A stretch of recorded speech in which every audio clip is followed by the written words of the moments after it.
Hey y'all, so I just got done watching this really good sermon called Did You Get Confirmation? It's a new series on learning how to hear God's voice by Pastor Jerry Flowers. I took some notes and I'm gonna share it with y'all.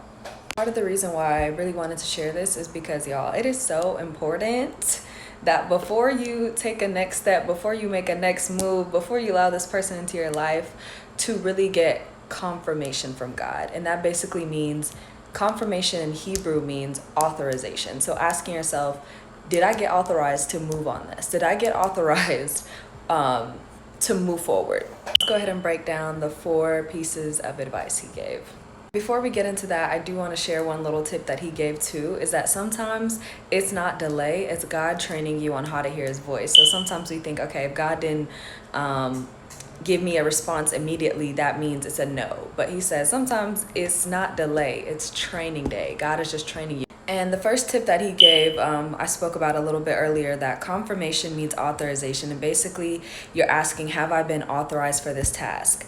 And the importance of this is because if you've been authorized for it, there's a certain favor and there's an equipping that you're given because you were called to exercise in that space. For example, me, I thought I was going to go into law school and I thought that's what God was calling me to do.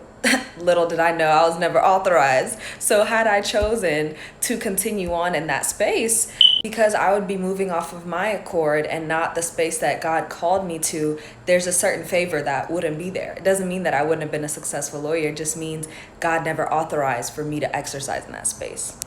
Tip number 2, familiarity and exposure increases identification. You can't recognize without a reference. And that just means that the more familiar you are with the patterns of God's voice and with his word, so you know what's in line with what he says. God will never speak in contradiction to anything that his word says. So if it's in contradiction to his word, it wasn't God. Number 3, confirmation is often repetitive. That God typically, for example, even whenever he called Jonah, right? He told him, okay, go to Nineveh.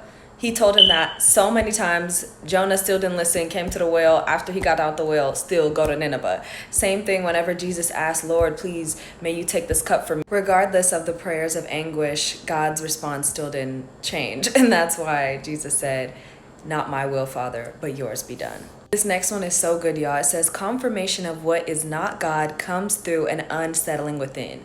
That because we have the Holy Spirit that dwells inside of us, that gut feeling, that tension that you know it's not God. And the biggest red flag that God can give you is the absence of his peace on this thing.